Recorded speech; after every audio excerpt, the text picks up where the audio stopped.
The Bert Show. Time to get buzzed on the hot goss from Hollywood with Abby. It's the Bert Show's entertainment buzz. So my friends sent me this video over the weekend from a concert they went to, and I have to say I was completely shocked by the choice of music that this artist chose to play for them. I'm going to play the clip, and I want you to see if you can guess who's singing. We laid rubber on the Georgia asphalt. Got a little crazy, but we never got caught. Down by the river on a Friday night. This was where? I'm not going to say where because it might give it away, but it's an artist that typically wouldn't take on this kind of music. Machine Gun Kelly. Oh my God, can you imagine? Like Machine Gun Kelly out there with a banjo? That would be incredible. Post Malone. Post Malone. Oh, really? Okay, well, I'm a big country fan.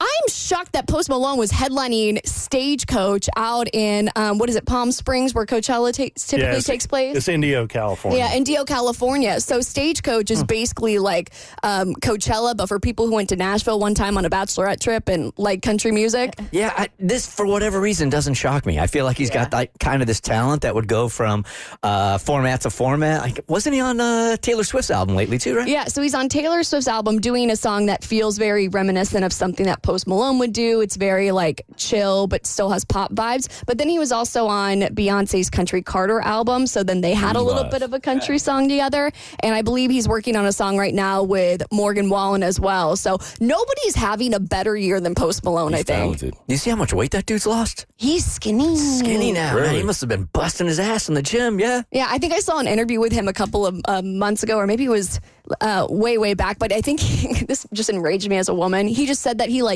gave up soda or something, and then all of a sudden he just looks like that. I'm like, wow, must be nice to just make one good decision, and all of a sudden your body changes completely. Well, sometimes it can take just one tweak like that, but I mean, it takes a lot of discipline. Not for women. For men, yeah. it can take one tweak. Guess what? I quit sodas 3 years ago.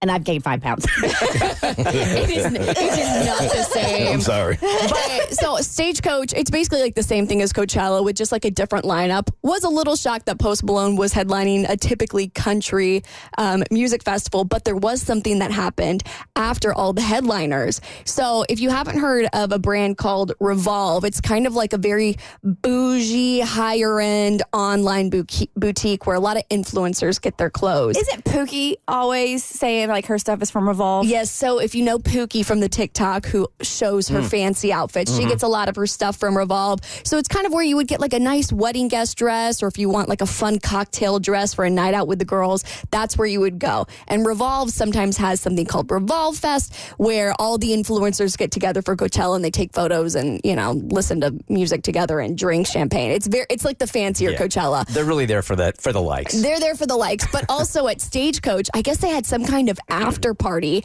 and there was this influencer named @Reagan who posted that she left because of 2 signs that were right outside of the Revolve after party. I am leaving the after party because of this sign. Over 1 million followers enter here. Under 1 million followers enter here. That's so weird to me. Like,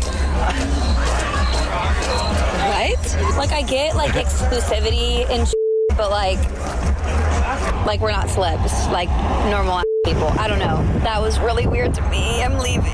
I'm probably never going to get invited to any of their parties now, but This is the world we're living in. That's why I think I didn't know about that story, but the likes are where it's all about. 100%. It was basically like if you're like a big influencer to the left, if you're a smaller influencer to the right. And it was pretty big for Reagan to step out because she has well over 1 million followers. So for her to take that stance, pretty big of her. But I mean, and Cassie can attest to this. It's not about how many followers you have. It's about the interaction you have with them, because you can buy as many. I see people with over 1 million followers and I see them post a photo and they get maybe 2,000 likes on it. So it's a quality over quantity thing, because like a majority of those followers can be bots or bought. So it means nothing. They don't care, man. You go to the left, you get the high-end drinks. You go to the right, you get well. I just want to know, like, was there a bouncer checking phones? Like, did you have to? Right? Did That's you what have to, I was wondering. Yeah, like, look, 1.1 million. And like, could someone I could just show up. I could have a Photoshop screenshot of my profile, just take my regular profile and be like, just tweak that number. So instead of saying 15,000, it says 15 million. That's crazy.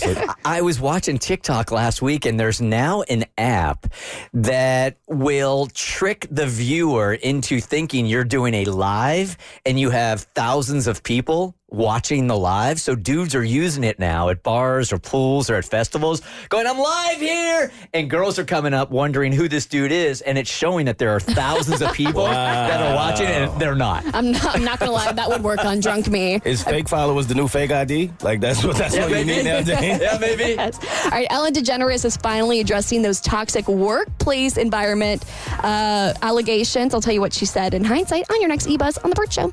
The Bert Show.